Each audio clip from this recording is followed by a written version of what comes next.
Canceling a subscription and getting your money back can vary by provider, but here's a general approach you can follow.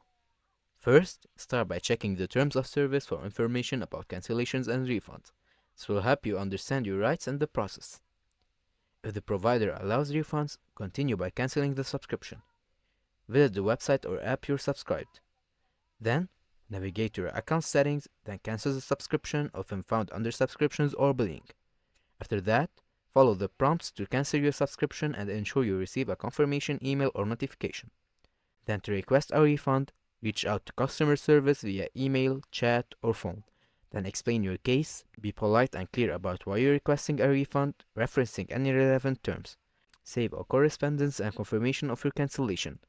Then, check your bank or payment account for the refund. If you don't receive your refund, consider disputing the charge with your bank or filing a complaint with customer protection agencies. Act quickly, as many services have time limits for refunds, and keep detailed records throughout the process for your protection.